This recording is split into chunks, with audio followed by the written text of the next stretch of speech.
hello. Can't believe all the cameras are working. When you first switch them on, normally there's a load of issues, but all the cameras are working first time, which is just amazing. It's pouring down with rain outside. It's starting to look a bit autumnal, and summer hasn't really kicked off yet, and you've got to really feel sorry for the kids. And the reason why I say that is there's a festival down the road, which it's only a 3-day music festival, but a lot of people put a lot of effort and work into it. We've had a fantastic spring. We've hardly had any rain for the last 8 or 9 weeks. All of a sudden, it's the weekend of the festival. First night tonight.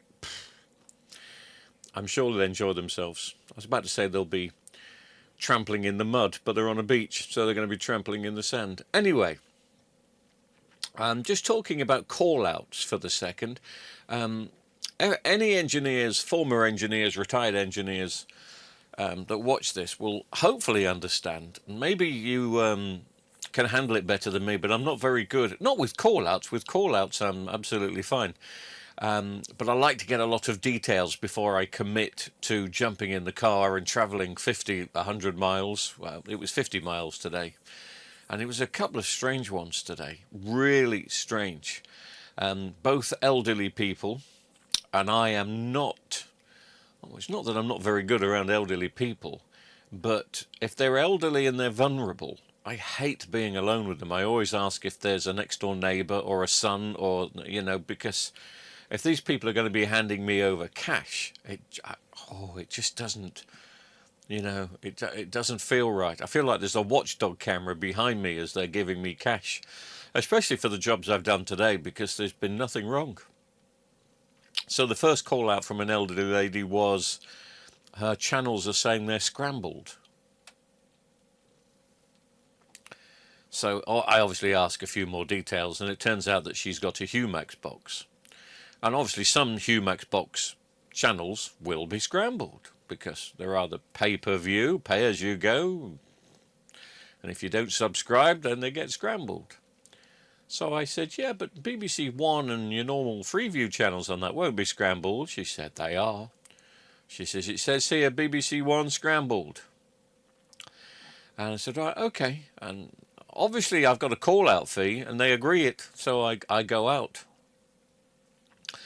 But it becomes quite obvious after being with this lady for about 10 minutes, 15 minutes, that she's not terribly old, 65, 70. I don't class that as terribly old, as I'm now 62. But she's got the early onset of dementia. And she's just forgetting little things. She was just about to go out and buy a brand new TV. So if I've done a good deed today, it's that I've stopped her going to that well-known shop on the high street that we all love and cherish, and spending £500 with them on a brand new TV, because there's nothing wrong with the TV that she's got. But when I turned up there, it said the channel was scrambled. But it wasn't BBC One, it was HDMI One. And she knocked it back to channel 799. I think on the Humax, they don't go to 999, it goes to 799, then back to BBC One. So I just edged it forward. And she went, oh, I see, I get it. But she didn't get it, because a few minutes later she was asking me the same thing. And there was a couple of other things. There was a red flashing light behind her TV, and the red flashing light was, you would have seen these before. Remote control sockets. So she's got a remote control by her chair, which switches on this particular socket. Nothing plugged in it, and the red light's flashing. She says, can you get rid of that for me? I said, well, I can unplug it, and I'll put it in a cupboard for you, put it in a drawer, because there was nothing plugged into it. Yes, she said, very annoying. So I did that. And then I carried on doing a bit of cable tidying, because not that her cables were messy, she said they were, but they weren't. Compared to some people, it was really clean and fine behind there. But some people look behind a TV and see an array of cables and panic. So I did a bit of cable tidying. And then I'm just about to leave, and she said, where's my socket gone? This is the remote control thing that I've just put. I just said, you asked me to move it. The red light was annoying you. She said, yes, but I plugged my lamp into it. Well, there's no lamp plugged into it. So I had to get it out and stick it back in. And I get, I have to charge for doing this. I don't charge hundreds, but there's a call-out charge, which she gladly paid. But on the way home, after 3 minutes of leaving her house and going to the next job, which was another strange one, she calls me. So I pull over, take the call, or call her back, and says, everything okay? She went, no, it's saying scrambled again. Now what she's doing, and I can probably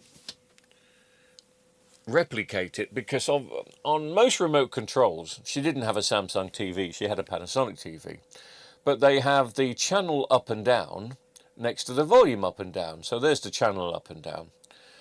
And when she's talking to people, she's just kind of fiddling with these things, and she's sometimes she's altering the volume, but she kept pushing that one back. So it went from BBC One to 799 scrambled channel. She wouldn't be aware that she's doing it. And I just tell her, grab the remote control and press the button. And of course it came back. She's happy. But unfortunately, I got another call from her 20 minutes later, and I've had another one since. The second one was nothing to do with the scrambled channel. It was her satellite box. We've just had a bit of a storm, and you know what satellite dishes, satellite receivers, whether it's a Sky or an independent one, are like in a storm. The picture goes a bit blotchy, sometimes it goes off. So she called me because she thought that was a problem. And she's possibly going to keep calling me with other problems now she's got my telephone number. But I don't mind, but it's... that's the side of it I'm not very keen on, being alone with an elderly person, taking money off them. If they've got onset dementia, what can I do? You know, I can't just stay there in front of them and say, you're forgetting. You've got onset dementia. Stop pressing those buttons. They don't realise that they're doing it. So that is pretty difficult. Anyway, so I did that job, and she called a few times, and I moved to my next job. How about this for a strange? I've had two... So that was the first call-out. The second call-out job, again, agreed a price on the phone. It wasn't that far away from where I was. It was a further 30 miles, but further 30 miles home. So, ka-ching, quids in sometimes. But their diagnosis was, there's a message on screen saying no signal or weak signal. It was a Samsung TV. Now, if you're an engineer, that tells you something straight away. It tells you that they're on a Freeview channel. So I quickly ask, how do you watch your TV? Do you watch it on the Freeview? Have you got Sky? Oh, we've got an old Sky box here. We watch it on the Sky. It's always Sky. Okay. Well, you wouldn't get the message weak signal. You may get no signal. But if it ever says no or weak signal, then they've obviously got it on a Freeview channel. So they've just pressed a button. And I said to her, well, if you press your input, doing myself out of a call-out charge for you, of course, if you press the input and switch it back to one of the HDMI channels, I think you'll find your picture comes back. She said, I can't. She said, I must have pressed something because I haven't got a picture at all now. And I turn up there, turn the television on. It's an old Samsung, about 20 years old. Not LED, it's an old LCD tube backlight set. And the backlight's coming on, but the image is gone. So that must have been a real spooky coincidence that yesterday she was getting a message on screen saying weak or no signal. And she's obviously been playing around with it, but that wouldn't have caused the image to just go. It's either a T-Con fault or a main board fault or a screen fault. But the TV was quite old, so there was nothing much I could do apart from advise them. They'd got a very old Sky box, not a Sky HD box, one of the older ones, and I thought the BBC had pulled their channels from that. So I said, there's nothing much I can do, because until I see an image, I can't get your Skybox up and running. So you need to look at getting another television. I can bring one now. Let me go back to my workshop, because it was only 10 minutes away, and fetch TV. And they weren't that keen.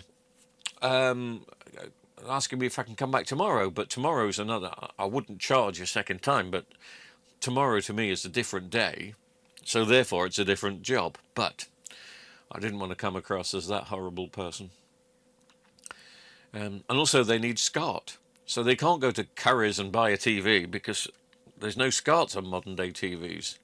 So they really need to update their Skybox, their satellite system, and their TV, and it was looking expensive. I've got a funny feeling they're going to call me tomorrow and ask them to give them a second-hand TV. So I can give them a second-hand TV, which obviously works, but that means we've probably still got the first problem, which is no signal. But the fact it says weak or no signal, to me, means they've gone to a Freeview channel, as I said earlier. So I'm guessing their Skybox, as old as it is still going to be working. But I can't guarantee that, but we'll see if I get the call tomorrow. So some weird call outs. So I'd love to hear from any engineers that have retired how they handle taking money from elderly customers, but especially if the customer's got dementia and there's not technically a fault with the TV, but you know your call out is your call out. You still got to pay your petrol and your insurance and all that kind of stuff. So you have to stick with a call-out fee, but I hate it. It feels like I'm robbing an old lady as she, is counting out £10 notes to pay me. I just think it's, I'm just not very good with it. Some people probably are. I'm not. Anyway, then look at this. Do you know how we looked at? Oh yeah, very quickly. Shut up. No, very quickly. Do you know how we looked at that TIAC CD recorder the other day? And I was quite surprised that it was recording on normal blank discs rather than audio discs. Well, that model, turns out, does. They are quite expensive. They're about an extra £18–90 more than your average CD recorder. I didn't realise that. And some people, I reckon, after they saw what those models can do, they went on eBay looking for some, because there were about 10 for sale, but the next day after my video there were only about 6 or 7 for sale. But just to let you know, I got there first. I made sure I had a scout on eBay before I uploaded that video, and I found one of the TX with a no power, so it's either a power fault, a power board fault, or what it normally is on those is the switch. The little on-off switch gets dirty and doesn't work, because that one that I've got, sometimes you have to switch it on and off 2 or 3 times. So there shall be a follow-up on that. There may not be a follow-up on this. You know what this is? You've seen these before. It's a Sony mini disc deck, and the model is JE320, MDS GE320. This is mine. It's been under the bed for a year or two. I think this is faulty, and as much as it's going to pain some people and really miff you, I might end up throwing this away if it doesn't work. But I want to test it first and see. Just do a test recording and see if it works.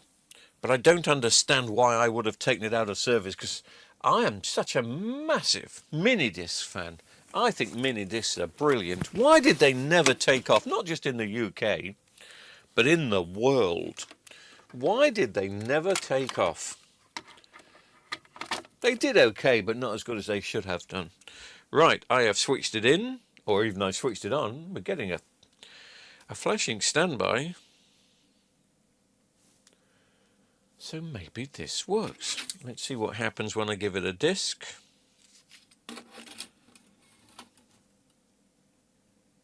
That's not gone in.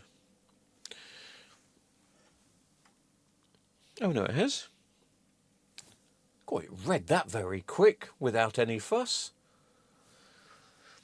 So this is not a faulty one. Let me just rig up a little test system again, because I've got the input and output leads here from my mixing desk, so you will be able to hear.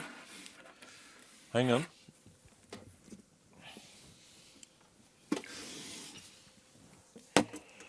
I'm guessing that that's the input, and I'm guessing that that's the output.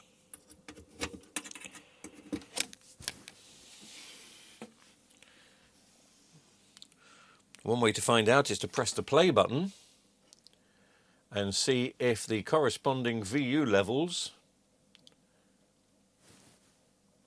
do something on my mixing desk, and they don't. So that indicates to me, my mixing desk, by the way, is here. So you can see when I speak, the mixing desk, oh, we're out of focus. the mixing desk, but also if I'm playing music on the mini disc, one of these channels should light up, and also one of the V or two of them, left and right channels, should light up. So let me just swap them over, because that's indicating to me that I got them the wrong way around. A sensible person would write in and out on them, but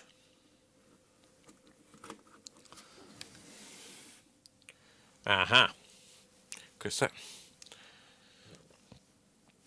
that is still playing, and I'm now getting one light on the desk. So if I turn that up, oh, you'll start to hear something when I press this mix button, and it may be loud, so hang on.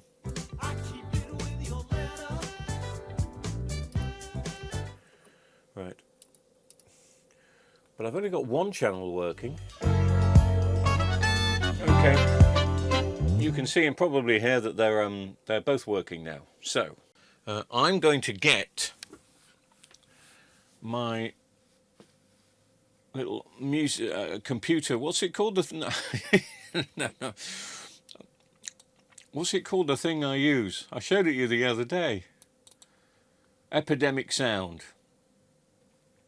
So let me just go to Epidemic Sound. I subscribe to these people, and these give me my copyrighted music, but I do have to get rid of a few things off the screen, like that.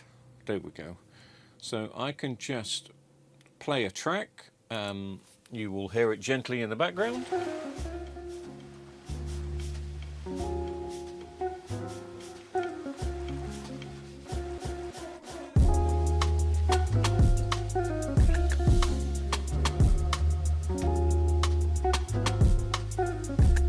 So while that's playing, I will then go to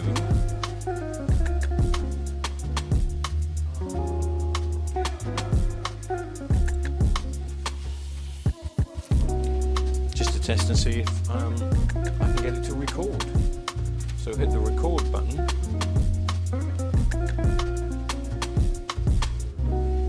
And that seems to be recording it. Let me press play. So we'll know if it works, because you'll hear my voice, because the mini disc is picking up everything that's coming out of the mixing desk, and my voice is coming out of the mixing desk. So hello 1 2 3, and shut up, let's hear the music.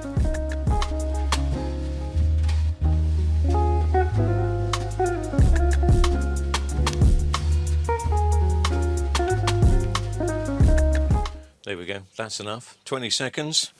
So that was track 5, and it's obviously now doing the table of contents of track 5, I think. That's why it's flashing. Is that why it's flashing? I do not know. What I'm so yes, I think that's what it was. So if I press play, it's gone to 1. We don't want 1 2 3 4 and 5. Do we get the music and me talking? Oh yeah, you will do if I turn up. Oh, I might as well play it anyway. Turn up the mixing desk. So we'll know if it works, because you'll hear my voice, because the mini disc is picking up everything that's coming out of the mixing desk, and my voice is coming out of the mixing desk. So hello 1 2 3, and shut up, let's hear the music.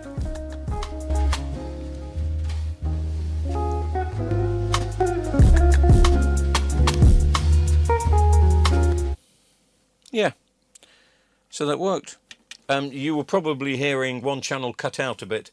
The wires at the back are very dodgy, and it is the wires, it's not the connections. So this mini disc is actually okay, so it needs a bit of a clean-up.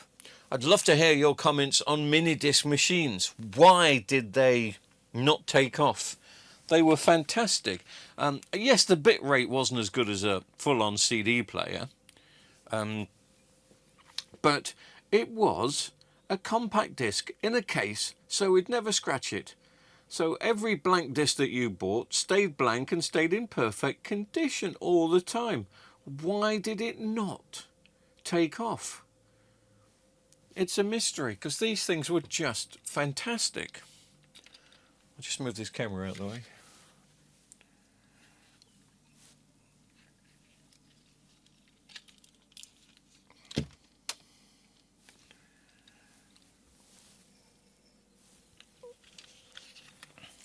I thought they were great. And this machine is obviously wants a bit of a clean up. I'm going to use it. I'm going to use the machines. I think they're great. But anyway, that's all I wanted to go through today. I've had one of those, not one of those stressful days today, but it's been a busy day. So normally I would come in this workshop. I've got 2 things to do in the other workshop, which I've got to do over the weekend. So I will do some of those, but I just thought I'd have a little chat about things tonight, get it off my chest, bring back mini discs, and how do we deal with elderly customers? I'm just not very good with it. Have a nice Friday night. You may be watching this on a Monday morning. See if I can.